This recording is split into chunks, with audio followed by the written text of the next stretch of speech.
ఉదయం రాజావంత్ sir jogging చేస్తున్నారు. అప్పుడే పంకజ్ ప్రియా స్తంభంపై ఉన్న వైర్లో స్పార్కింగ్ ను చూస్తూ కనిపించారు.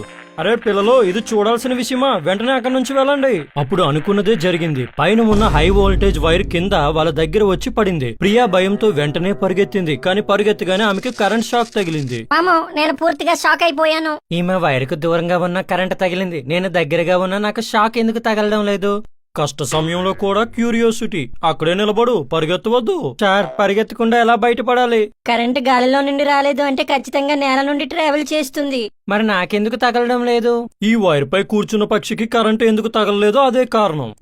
అంటే పక్షికాలు బ్యాడ్ కండక్టర్లు కాబట్టేనా? బాబు, నీకు ఫిజిక్స్ తో పాటు బయాలజీ కూడా నేర్పించాల్సి ఉంటుంది. కరెంట్ పొటెన్షియల్ డిఫరెన్స్ వల్ల ఫ్లో అవుతుంది. పక్షి రెండు కాలు ఒకే వైర్ పై ఉన్నాయి, అందుకే పొటెన్షియల్ డిఫరెన్స్ లేకపోవడంతో దానికి కరెంట్ తగిలింది. సేమ్ రీజన్ వల్ల నీ బాడీలో కూడా కరెంట్ ఫ్లో అవ్వడం లేదు. పొటెన్షియల్ డిఫరెన్స్ అంటే రెండు పాయింట్ల మధ్య ఎంత ఎనర్జీ డిఫరెన్స్ ఉందో అది చెప్తుంది. పొటెన్షియల్ డిఫరెన్స్ తక్కువ ఉంటే కండక్టర్ లోపల ఎలక్ట్రిక్ ఫీల్డ్ వీక్ గా ఉంటుంది. ఎలక్ట్రాన్స్ తక్కువ ఫోర్స్ ఎక్స్పీరియన్స్ చేస్తాయి. ఒకవేళ పొటెన్షియల్ డిఫరెన్స్ ఎక్కువగా ఉంటే ఎలక్ట్రిక్ ఫీల్డ్ స్ట్రాంగ్ గా ఉంటుంది. ప్రతి ఎలక్ట్రాన్ ఎక్కువ ఫోర్స్ ఎక్స్పీరియన్స్ చేస్తుంది. ఎక్కువ ఫోర్స్ అంటే ఎలక్ట్రాన్స్ ఎక్కువ యాక్సలరేషన్, అంటే అంతే ఎక్కువ డ్రిఫ్ట్ వెలాసిటీ. ఎక్కువ డ్రిఫ్ట్ వెలాసిటీ అంటే ఎక్కువ కరెంట్. ఇదే కరెంట్ హై వోల్టేజ్ వైర్ నుండి నేలలోకి వెళ్తుంది. నేలకు దానికంటూ కొంత రెసిస్టెన్స్ ఉంటుంది. ఓమ్స్ లా ప్రకారం దూరం పెరిగే కొద్దీ వోల్టేజ్ మెల్లగా తగ్గుతుంది. అంటే నువ్వు ఒకే చోట నిలబడితే రెండు కాళ్ళ మధ్య పొటెన్షియల్ డిఫరెన్స్ ఉండదు మరియు కరెంట్ తగలదు. కానీ నువ్వు నడవడానికి ఒక కాలు ఇంకో దానికంటే దూరంగా పెడితే రెండు కాళ్ళ పొటెన్షియల్ డిఫరెన్స్ మారిపోతుంది మరియు బాడీ నుండి కరెంట్ ఫ్లో అవ్వడం స్టార్ట్ అవుతుంది. అంటే కాళ్ళు మరీ దూరంగా పెట్టకూడదు.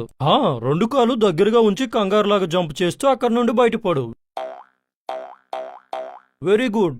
ఈ రోజు ఫిజిక్స్ కాపాడింది. కానీ సార్, వైరు పడకముందు నా పొటెన్షియల్ 0. వైరు పడగానే నేల పొటెన్షియల్ మారినప్పుడు ఆ సమయంలో నా పొటెన్షియల్ కూడా మారడానికి కరెంట్ షాక్ తగలాలి కదా?